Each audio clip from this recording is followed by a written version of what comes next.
كلياتكم شفتوا الحادثة الأخيرة اللي صارت بأستراليا اللي طرشت السوشيال ميديا كلها. الحادثة غريبة وإلها علاقة بالعرب أو إلها علاقة بالسوريين، أو يعني إنه القصة فايتة كتير ببعضها. فبهذا الفيديو رح نشرح المشكلة اللي صارت هنيك ومين عملها وشو صار هنيك لحتى القصة كتير انتشرت. على كل بدون طول سيرة خلينا نبلش بالفيديو.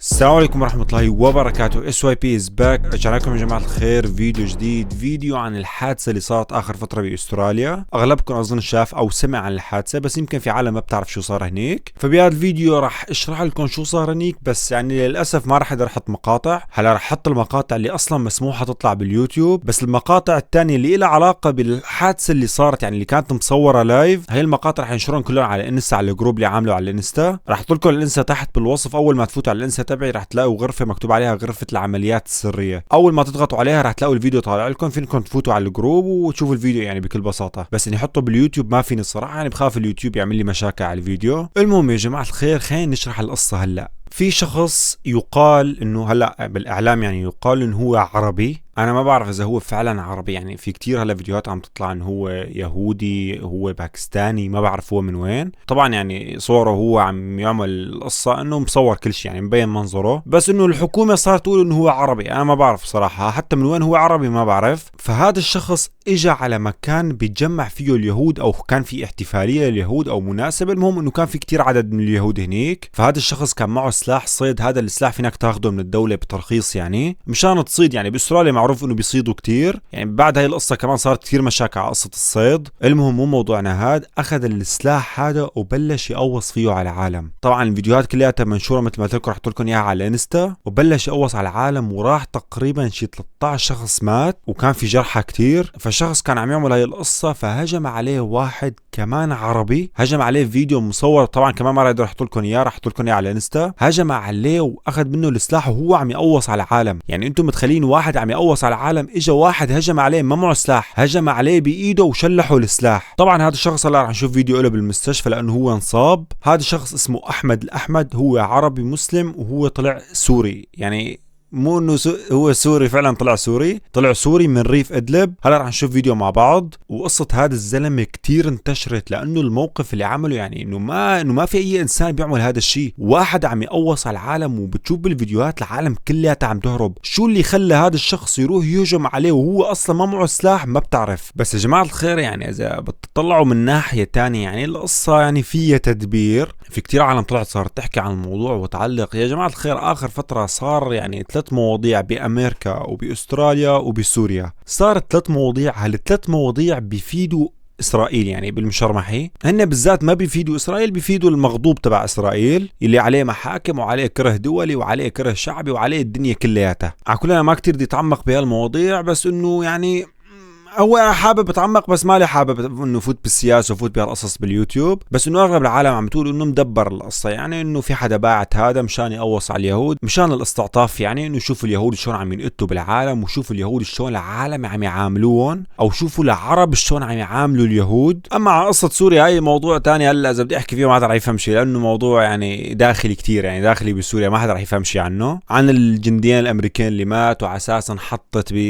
اوكي ما بدي كتير احكي بهالمواضيع. هو الموضوع يا جماعة الخير يعني انا ما كتير حابب اني اشفوت فيه من هاي الناحية، من الناحية السياسية. فراح نشوف الفيديو طبيعي عادي عن الحادثة اللي صارت، ونشرح شو الحادثة اللي صارت وليش صارت. فقلت لكم الزلمة احمد الاحمد على الشيء اللي عمله. فانه بعد ما عمل هذا الشيء انصاب، هو اظن انصاب بكتفه او انصاب برجله، ما بعرف، في قناتين كل واحد عم يحكي شكل من عنده، بس اغلب العالم عم تقول انه انصاب برجله. فانتشر له مقاطع كتير بالسوشيال ميديا، وهو حرفيا هلا باستراليا مثل البطل، انه اللي انقذ العالم. وراح لعنده تبع استراليا واعلاميين، وما ضل حدا ما راح لعنده، وراح لعنده اعلاميين عرب كمان، وكان عم يحكي هو عربي. فخلينا نشوف الفيديو او المقابله اللي صارت معه هو عم يحكي عربي.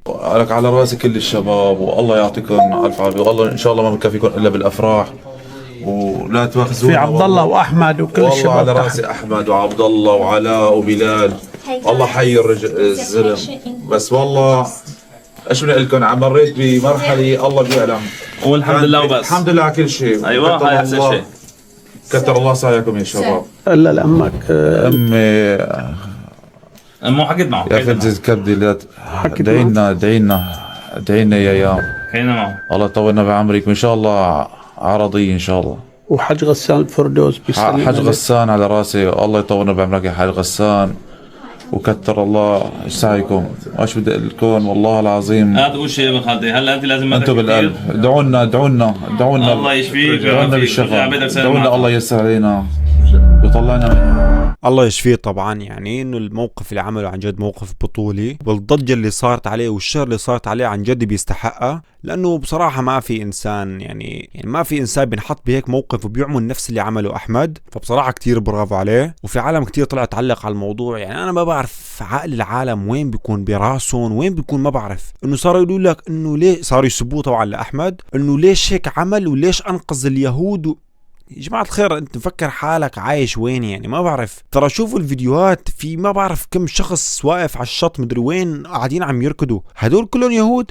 بعدين في يهود كتير باوروبا ما لهم علاقة بالشيء اللي عم يصير باسرائيل. بعدين هلا باوروبا في كتير يهود. يعني هلا انت هلا شفت يهودي هون باوروبا بدك تروح وشو اسمه يعني يا جماعة الخير بالعادة القصة واحد ماسك سلاح عم يقوص على العالم، مو شايف حدا قدامه، لا يهودي لا مسلم لا مسيحي، مو شايف حدا قدامه. بس انه الربط هنيك بين كمية العالم، او ما بعرف شو كان فيه لليهود فعالية شيء بالدين، ما بعرف بصراحة. الربط هذا الحدث انه قوص بهذا الحدث، فالعالم شو صارت تقول انه هو دافع عن اليهود، انه هو حمل يهود. انا ما بعرف عالية هالعالم وين. يعني محسين لي كل اللي كانوا موجودين هن يهود بس. على كل برافو لاحمد، برجع بحكيها والله يشفيه يعني من القصة اللي فات فيها، وان شاء الله على هو حكي انه هينة يعني، وان شاء الله ما في اي اصابة خطيرة. وبتمنى العالم تاني مرة يا جماعة الخير يعني تفكر من مخها، يعني لا تفكر من اماكن تانية. رح ورجيكم هلا فيديو للعالم اللي عم تهرب. انتوا شوفوا كمية العالم، يعني شوفوا قديش في عالم عم تهرب، بغض النظر انه شوفوا كمية العالم كلياتها ما حدا راح استرجى يقرب عليه الا طبعا احمد راح وقف وشلحوا السلاح ويعني انقذ الموقف، لانه كان راح يصير في قتلة اكثر من هيك. وشوفوا كمية العالم على العالم عم تقول لك انه هدول يهود، هدول كلياتهم يهود يعني بالعقل القصة. انتوا شوفوا الفيديو واحكموا بنفسكم.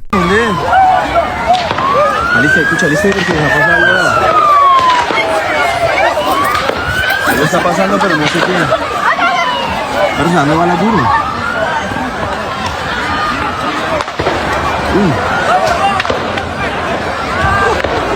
Pero ¿qué pasó?